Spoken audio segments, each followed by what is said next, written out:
Hey there, hope you're having a fantastic day in your neck of the woods. This is Michael Does Life, and thank you so kindly for joining us once again, folks, as we continue to talk about this all-new upcoming edition of Resident Evil 3. Got some new rumblings to share with you here throughout the course of this video, so if you haven't done so already, strap your seatbelts on because we're getting started right here and right now. As most of you know, Capcom is testing an upcoming Resident Evil title, and the big news here today is that they have expanded that testing to the US. So if you are a part of the Resident Evil Ambassador program, you can submit your application to potentially be chosen to test an upcoming game in development. Now, of course, the big question right now is what game is Capcom testing and why do they need so many players to come in and test this thing out? Well, I don't think it is going to be, and I'll just be honest with you guys, I don't think it is going to be this all new upcoming edition of Resident Evil 3.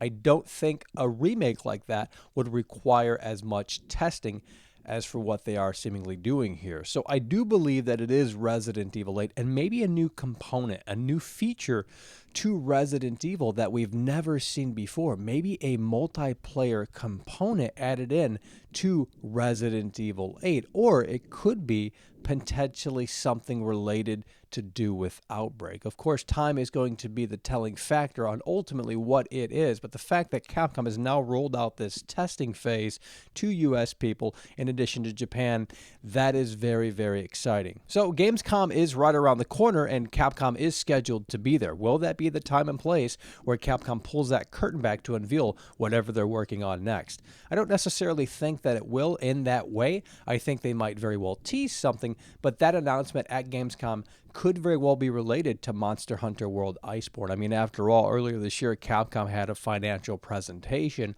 where they kind of laid out a roadmap for what's in the pipeline. And the only thing that they said that's coming in the foreseeable future is Monster Hunter World Iceborne. They laid out a roadmap and they said from now all the way until early 2020, Monster Hunter World Iceborne is the focus. So is that still the plan? Well, we're going to find out and see. Regardless of where the chips fall, folks, it's an exciting time to be a Resident Evil fan. And let's continue to push really hard and really strong for this all-new upcoming edition of Resident Evil 3 to let Capcom know that, hey, this is something that we are indeed still truly clamoring for. This all-new upcoming edition of Resident Evil 3. So you can do so by hitting that like button, and I'll see you soon, hopefully sooner rather than later, once we have more word on whatever is next from Capcom in relation to Resident Evil.